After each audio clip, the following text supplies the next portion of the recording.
Bismillahirrahmanirrahim. Assalamualaikum warahmatullahi wabarakatuh. Pemirsa Jember 1 TV yang dirahmati Allah, bahagia sekali saya Pia Mediana dapat kembali membersamai Anda dalam program acara Setetes Embun. Pada episode kali ini kita akan mengangkat sebuah tema, yakni mewujudkan kedamaian.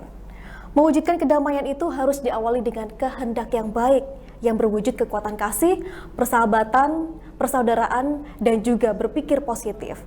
Semua faktor kehendak baik itu yang akan menjadi dasar untuk bertahan dan menang dari kekuatan-kekuatan destruktif, seperti contohnya adalah radikalisme. Maka dari itu bangsa Indonesia perlu untuk mengembangkan kehendak baik, karena dengan pluralisme yang beragam akan menjadi modal untuk mewujudkan kedamaian di dunia. Lalu bagaimana wujud konkret untuk mewujudkan kedamaian itu sendiri? Selanjutnya akan kita bahas dengan narasumber yang telah hadir di studio kita kali ini, yakni Dr. Haji Faisal Nasar bin Madi, yang juga sekaligus menjabat sebagai Ketua Majelis Ulama Indonesia Jember. Kita sapa terlebih dahulu pemirsa. Assalamualaikum Ustadz. Waalaikumsalam warahmatullahi wabarakatuh. Selamat datang tentunya di Jember 1 TV. Bagaimana kabarnya hari ini? Sehat-sehat, alhamdulillah. Alhamdulillah. Dan ini merupakan pertemuan pertama kali kita dengan jenengan di program Setetes Embun, Ge? Betul. Alhamdulillah, terima kasih sudah meluangkan waktunya hari ini. Sama-sama. Dan Ustadz, ini berkaitan dengan tema yang akan kita angkat pada episode kali ini terkait dengan mewujudkan kedamaian. Sebenarnya apa yang menjadi wujud konkret untuk bisa kita ambil langkah dengan mewujudkan kedamaian tersebut? Kami persilahkan Ustadz untuk memberikan pemaparan bagi kita semua. Ya, damai. Arti damai itu lepas dari konflik. Tidak ada konflik, hidup dengan tenang, itu adalah kedamaian yang ada pada masing-masing kita. Yang kedua, kedamaian jiwa kita itu dengan dibantu dengan spiritual keagamaan yang tinggi akan lebih menciptakan kedamaian. Hal lain yang kami ingatkan, kedamaian hati pribadi kita dulu ya, nanti betul bermasyarakat atau bernegara, adalah orang yang hidup dengan penuh qanaah, cukup, Merasa cukup, puas hati dengan yang ada. Tidak ada iri, tidak ada dengki, hasud dengan orang lain. Tenang hidup kita, penuh dengan kedamaian. Itu damai yang saya maksud. Kedua, kedamaian kita dengan pihak lain. Kedamaian kita dengan pihak lain, kalau kita termakan oleh iri, dengki itu sehingga cemburu dengan pihak lain, maka kedamaian akan hilang. Hidupnya akan panas karena ingin menyaingi yang lain. Nanti ini pun akan mengakibatkan pada konflik. Hal lain, pertama kedamaian pribadi kita, yaitu kembali qanaah tadi yang saya sebutkan, kita nerimo dengan apa yang ada. Kita sayangkan banyak orang yang memahami rezeki itu adalah uang. Betul. Harta. Materi. Ukurannya materi. Ya, padahal itu tidak benar. Ya. Kehidupan rezeki itu banyak hal. Kita bisa hidup sehat, rezeki dari Allah. Ya. Punya anak yang saleh, rezeki dari Allah. Betul. Ya. Anak kita lulus ujian, rezeki dari Allah. Anak kita tidak malas, rezeki dari Allah. Kalau ukurannya materi, tidak sedikit orang yang bermateri tadi hidupnya tidak damai. Kerja keras sehari semalam, ya, tapi gelisah karena spiritualnya agak rendah, keagamannya agak rendah. Dan tidak sedikit pula orang yang banyak materi, anaknya mengganggu, anaknya terlibat narkoba, minuman keras, dan seterusnya. Jadi yang saya maksud kehidupan yang penuh dengan kedamaian adalah yang hati kita tulus bersih. Kedua, menerima apa adanya segala pemberian Allah. Kehidupan kita akan penuh dengan kebahagiaan dan kedamaian. Betul. Gitu. Ini satu hal ya, khususnya kedamaian kita dengan diri kita sendiri, dengan masyarakat sekitar kita. Islam dari al-Islam, dari aslama yuslimu, menyerahkan diri, pasrah. Kalau dari as-silmu itu kedamaian juga. Assalam, damai. Ya. Nah, kalau selamat, keselamatan. Arti Islam sendiri dari akar damai, kedamaian. Betul. Islam itu sendiri ya. Jadi dalam bermasyarakat, ini tadi pribadi ya, dari personal kita dalam kehidupan pribadi kita. Dalam kehidupan bermasyarakat kita perlu kedamaian juga. Mau tahu dengan tetangga sebelah. Iya. Ya, Islam banyak mengajarkan kedamaian, kehidupan yang penuh damai dalam bermasyarakat. Contohnya, karena itu ada pepatah mengatakan ajar qabla dar. Lihat dulu tetangganya baru pilih rumah. Jangan asal pilih rumah. Kita pilih tetangga, pilih rumah itu lihat kanan kirinya. Itu manusia-manusia yang cinta damai tidak. Itu ada pepatah mengatakan demikian ya. Atau kadang-kadang kita milih yang dekat masjid. Betul. Iya. Jauh dari masjid dari rumah kita yang akan kita beli ini. Itu jadi pertimbangan. Kenapa? Untuk mendapatkan kedamaian, hidup tenang. Ya. Kalau di daerah yang ya kondisi masyarakatnya tidak bisa menciptakan kedamaian, untuk apa hidup kita di situ? Ya. Ini. Karena itu ada hadis-hadis Nabi yang mengatakan ini harus ada kedamaian dengan pihak tetangga kita, dengan yang lain. Man kana yu'minu billahi wal yaumil akhir falyasil rahimahu. Barang siapa beriman kepada Allah dan hari akhir, hendaklah menjalin silaturahmi dengan kerabatnya. Kita hidup di dunia tanpa menjalin silaturahmi dengan kerabat, gersang kehidupan itu. Tapi kalau kita baik dengan saudara, ponakan, dengan orang tua kita, hubungan baik, indah dan penuh kedamaian. Ada hadis lain mengatakan, man kana yu'minu billahi wal yaumil akhir falyukrim dhaifatuh. Barang siapa beriman kepada Allah dan Rasulnya, hendaknya dia menghormati tamunya. Kenapa? Untuk silaturahmi. Dengan tamu kita hormat. Sewaktu-waktu mungkin kita berkunjung ke rumah orang tersebut. Hadis lain mengatakan, man kana yu'minu billahi wal yaumil akhir falyukrim jarahu. Barang siapa beriman kepada Allah dan Rasulnya, hendaknya dia menghormati tetangganya. Kenapa? Untuk menciptakan kedamaian dalam bermasyarakat. Ya. Ini terkait arti kedamaian hidup kita. Hidup itu tidak semata-mata kita dalam kehidupan ibadah kita itu hanya vertikal saja kepada Allah, namun horizontal, hablum minan nasnya pun harus ada. Kalau hablum minallah ada, spiritual kita kepada Allah baik, dan hablum minan nasnya baik, insya Allah akan dapatkan kehidupan yang penuh dengan kedamaian. Ini dari sisi kehidupan bermasyarakat. Sampai-sampai hadis Nabi mengatakan al-ibtisam sedekah, senyum itu adalah sedekah. Itu pun bagian dari sedekah yang penuh dengan kedamaian. Ini hal-hal yang merusak ini kadang-kadang ada merusak kedamaian antar kita. Pertama dari penyakit-penyakit hati ini. Betul. Hasud, iri, dengki, tetangganya punya ini, punya mobil baru, kita panas. Betul. Hasud, dengki, hidupnya tidak akan penuh panas, tidak ada kedamaian dia. Tetangga punya ini dan seterusnya. Ukurannya materi. Itu orang-orang yang ukurannya materi. Penyakit-penyakit hati. Betul. Iyyakum sampai iyyakum wal hasada, sabda Rasul, fa innal hasada kul hasanat kama ta'kulun narul hatab. Hati-hatilah dengan hasud, karena hasud itu akan memakan kebaikan-kebaikan kita sebagaimana api memakan kayu bakar.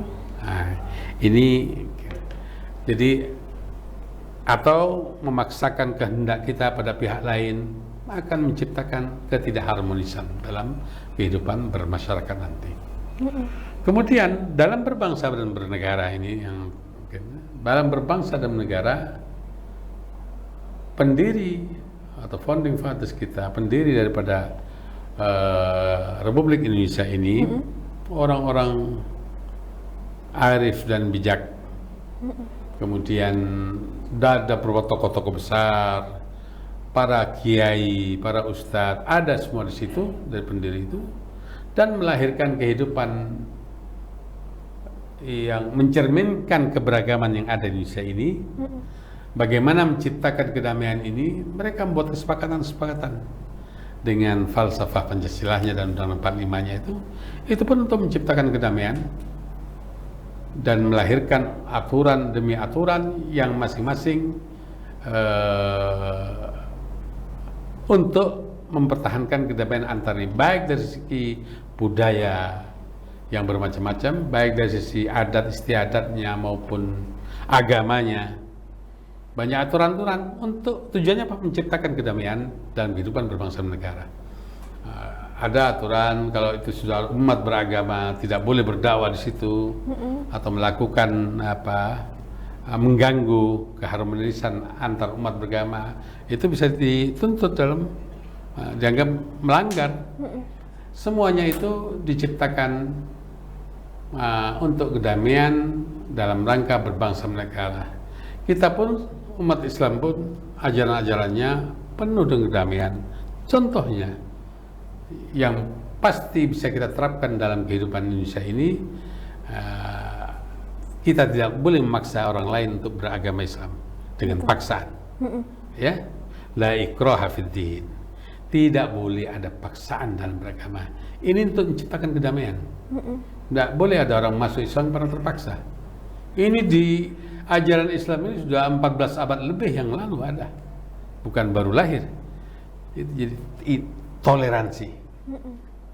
Yang saya sayangkan, ada beberapa pihak dalam internal umat Islam sendiri kadang-kadang sering menciptakan ketidakharmonisan atau tidak bisa menciptakan ketidakharmonisan dalam bermasyarakat ini, karena kita ketahui dalam ajaran Islam ada ayat-ayat yang final dan ada ayat-ayat atau hadis-hadis yang dimungkinkan ada penafsiran berbeda. Itu terjadi sehingga lahirlah madhab-madhab. Ulama-ulama besar dulu punya pemikiran yang berbeda dari ulama yang lain. Betul. Sehingga lahirnya ada Abu Hanifah, ada Imam Malik, ada Imam Syafi'i, ada Imam Hambali dan imam-imam lainnya. Mereka hidup damai. Bukan karena perbedaan itu terus mereka bertengkar, tidak. Betul. Imam Syafi'i muridnya Imam Malik. Dan dia jadi ulama besar Imam Syafi'i karena berbeda dengan gurunya. Adakah Imam Syafi'i tidak hormat dengan gurunya? Oh, sangat hormat. Sangat hormat. Bahwa perbedaan tidak menjadi masalah. Imam Ahmad banyak belajar ke Imam Syafi'i dan punya pendapat berbeda dari Imam Syafi'i. Adakah mereka bertengkar? Beliau-beliau bertengkar? Tidak. Tidak ada. Justru kedamaian hubungan baik antar dua insan ini yang agung terwujud dalam kehidupan mereka. Ada riwayat Imam Ahmad bin Hanbal sakit, dikunjungi oleh gurunya Imam Syafi'i. Karena sakitnya Imam Ahmad bin Hanbal, Imam Syafi'i ikut sakit. Ikut sakit. Terdengarlah Imam Syafi'i sakit, maka Ahmad bin Hanbal bergegas ke rumah Imam Syafi'i menyinggung, loh kamu sudah sehat? Iya, kalau gitu saya sudah sehat juga. Jadi cinta, bukan dibenturkan. Banyak sekarang membenturkan. Pokoknya kalau tidak sependapat dengan saya salah. Nah ini ya. Betul. Padahal di situ masih dimungkinkan berbeda dan masing-masing punya alasan dan dalil yang dipegang. Betul sekali, Ustaz. Ini kadang-kadang kedamaian antar kita diganggu oleh sikap-sikap kurang toleran dengan perbedaan. Ini merusak perdamaian juga. Dalam berbangsa dan bernegara juga begitu juga. Kalau kita memojokkan suku lain, agama lain, ya, Dan saya yakin semua agama yang ada di Indonesia ini menganjurkan adanya kedamaian dan perdamaian antar warga, antar bangsa Indonesia ini sendiri. Ini yang bisa saya sampaikan terkait arti kedamaian secara pribadi maupun bermasyarakat maupun berbangsa dan bernegara. Baik Ustadz, ini penjelasan yang cukup menarik karena memang kedamaian itu sangat luas dan dimulai dari hati kita dulu, dimulai dari hal kecil yang bisa kita lakukan, begitu ya Ustadz. Berarti sebenarnya kedamaian itu bukan sesuatu yang abstrak ataupun utopis ya Ustadz ya. Jadi bukan sesuatu yang tidak bisa diraih atau hanya bersifat khayalan sebenarnya kedamaian itu, tapi sebenarnya bisa dibentuk, begitu ya Ustadz ya. Lalu tolak ukur sebenarnya kedamaian yang pasti bisa kita nilai, oh ini sebuah kedamaian, sebuah bentuk kedamaian, itu bagaimana Ustadz? Kalau untuk pribadi, untuk sebagai seorang pribadi mewujudkan kedamaian dalam hati kita, yaitu kembali hendaknya kita nilai-nilai spiritual itu hendaknya kita raih. Katanya ibadah kita ditingkatkan. Betul. Apapun yang diberikan pada Allah pada kita, kita terima. Ya, hasbi Allah wa ni'mal wakil, ni'mal maula wa ni'mal nasir. Jadi kita terima apa yang diberikan Allah. Nerima. Banyak orang di desa, ya ini orang-orang nerimo yang desa. Betul. Yang kota ini kadang-kadang cenderung agak hedonis ya, serba hidupnya. Orang petani-petani itu pergi sawah, pulang, tidur, makan puhung, makan telo, nikmat. Mereka buka baju di bawah pohon bambu, bisa tidur nyenyak, bisa. Kita lihat, wah ini orang bisa tidurnya. Adakah kita bisa setenang itu? Jarang sekali. Ya, jarang sekali. Kita maunya mungkin AC, ya, hidupnya ukurannya ya serba hedonis itu, serba materialistik. Nah, kehidupan orang yang berjiwa damai bagi saya, jadi ukurannya menerima. Jadi tidak gerundel. Betul. Orang yang kurang bersyukur ya akan gerundel selamanya. Dan ini Ustadz, kalau misalkan menjadikan sebuah sifat menerima itu kita ukur dari kepandaian ataupun kecerdasan seseorang, apakah itu tepat? Ketika mereka semakin pandai, apakah bisa dipastikan mereka bisa menerima? Tidak pasti. Orang kampung itu tingkat pendidikannya kita tahu, ya. Tapi jiwa qanaah mereka ada. Qanaah orang kampung, jiwa nerima dengan apanya, damai. Jadi orang kampung itu ya bisa kita lihat lah. Kalau sering ke kampung Ibu, kamu lihat seorang kampung itu, orang yang di pelosok itu, saya lihat indahnya sekali dia, indah kehidupannya, ya tenang, ya. Kadang-kadang di bahasa Jawa itu ya semangat tak pangan kumpul, ya, damai, ya. Kadang-kadang di teras rumahnya sore-sore bisa berkopi, sudah ada orang kampung sampai merokok itu. Hidupnya tenang mereka. Kadang-kadang di kehidupan di kota-kota besar, kehidupan yang ya dikejar-kejar yang sifatnya materi, berangkat pagi, pulang sampai malam. Apalagi kehidupan Jakarta itu. Orang pulang kantor itu jam 4-5 sore itu pulang kantor itu termasuk awal. Awal sekali. Awal saya lihat kejar-kejar naik KRL ke Bogor. Kadang kerjanya Jakarta, rumahnya di Bogor. Sampai rumah jam 8. Mungkin anaknya udah tidur. Kesempatan untuk bertemu anaknya kecil. Ya. Jadi ukuran kedamaian itu tidak pasti diraih oleh orang-orang yang tidak pasti. Dipadai orang-orang yang pendidikan tinggi atau orang yang punya materi. Baik Ustadz, tapi tidak bisa kita pungkiri bahwasanya ketika kita memiliki atau mengusahakan memiliki sifat untuk menerima, tapi bukan berarti kita dilarang untuk memiliki ambisi, ya Ustadz. Oh, enggak apa-apa. Enggak apa-apa. Kita bercita-cita setinggi langit. Silakan. Harus bekerja keras tetap, tidak mengurangi kerja keras. Jadi walaupun memang tadi Ustadz ada satu hal yang menarik ketika kita memiliki sesuatu mungkin ataupun berlawanan, kebalikannya tetangga kita memiliki sesuatu, kita iri, kita panas begitu. Apakah sebuah kewajiban juga bagi kita melakukan hal-hal untuk menghindari itu? Misalkan biar nggak panas, oh mending saya nggak beli sesuatu dulu nih biar tetangga nggak panas. Tidak. Ya beli silakan kalau memang sudah ada waktunya, punya uangnya, silakan beli. Tapi jangan dipaksakan. Kadang-kadang yang berbahaya ini kalau dipaksakan. Belum waktunya tapi dia memaksakan. Untuk membelikan. Ini terus terang tidak bagus. Tidak bagus dan suasananya panas dengan tetangga ya. Dan banyak sekali Ustadz bermunculan saat ini di media sosial yang seharusnya bisa dimanfaatkan untuk kita menggali informasi lebih banyak, lebih jauh, tapi justru dengan adanya media sosial ini orang-orang justru semakin tinggi tensinya. Ya. Gampang tersulut begitu. Apakah memang ini didesain seperti itu atau memang masyarakat kita yang tidak bisa beradaptasi? Ya, medsos ini memang pengaruhnya sangat besar ya. Betul. Merubah pola hidup kita ya. Yang akhirnya tidak perlu belanja, akhirnya belanja. Betul. Karena ada tawaran-tawaran ya.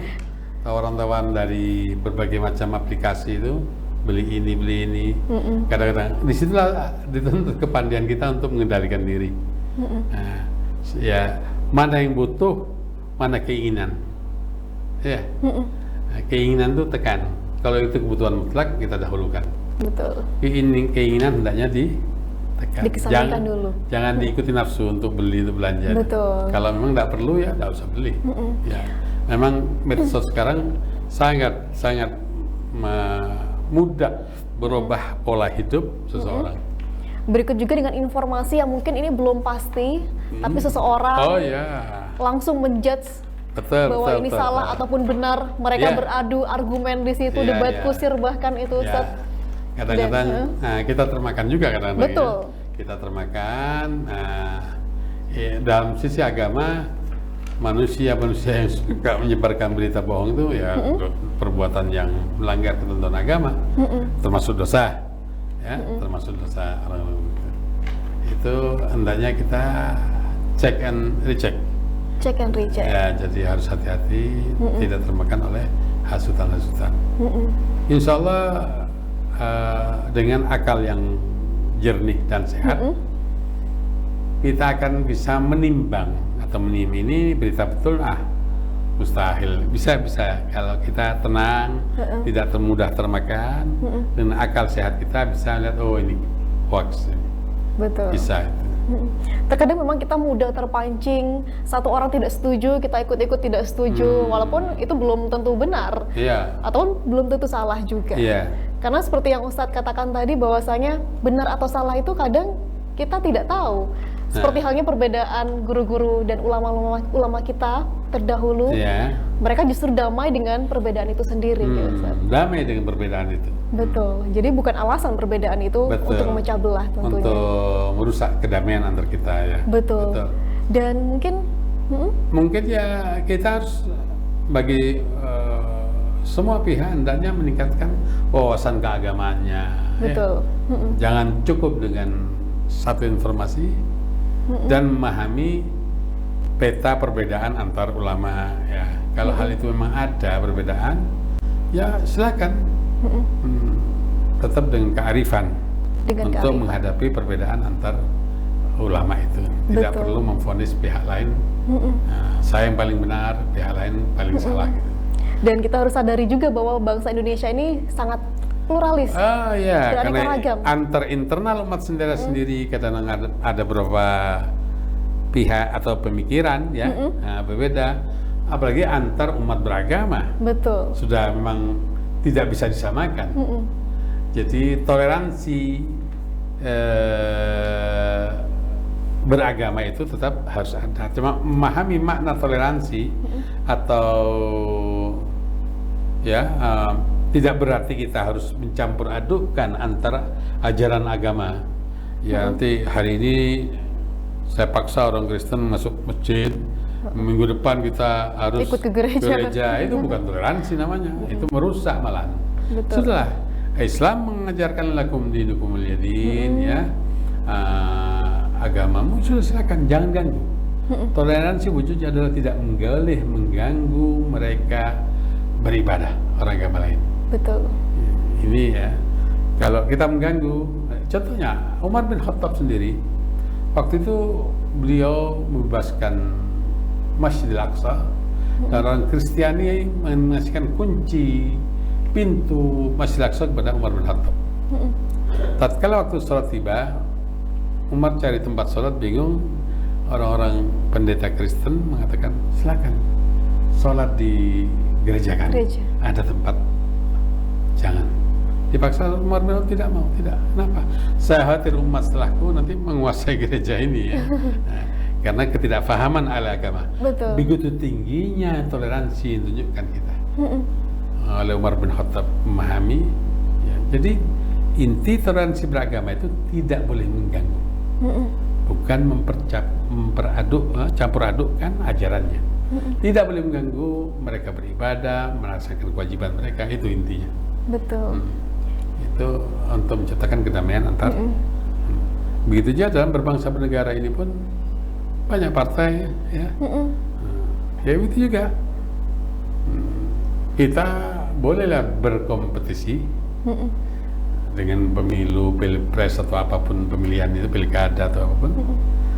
Pasca event-event itu semuanya, hendaknya ya kembali ke asal. Kita berbaur kembali. Berbaur kembali, ya. Yang penting semuanya dilaksanakan jujur dan adil. Ya. Betul. Ya, jadi kalau dilaksanakan dengan lepas dari kejujuran tidak adilan, merusak keharmonisan nantinya, berkepanjangan. Akhirnya berdampak kepada lain hal. Ya. Akhirnya memberi labelisasi. Anda kelompok ini, saya kelompok ini. Betul. Ya. Ini merusak kedamaian dalam berbangsa dan bernegara. Dan sebenarnya negara kita juga sudah mewadahi itu semua. Ya. Dengan bukti bahwa semua umat beragama kita dengan nyaman untuk dan bebas untuk beribadah. Betul. Itu sebuah hak yang sudah diberikan negara, gitu, Ustaz. Ya. Adanya FKUB dalam rangka apa? Menata supaya kehidupan beragama itu nyaman, damai. Ya. Mendirikan rumah ibadah di sini itu ada aturannya. Dalam aturannya, adakah pengikut daripada agama ini di sini? Berapa jumlahnya? Diatur. Berdekatan dengan masyarakat sekitar, bagaimana mengganggu? Tidak. Betul. Ada aturannya. Bagaimana tanggapan masyarakat terhadap pendirian rumah agama ini, menerima atau tidak? Nah, jadi, semuanya itu diwujudkan untuk kedamaian dalam kehidupan beragama antar umat beragama.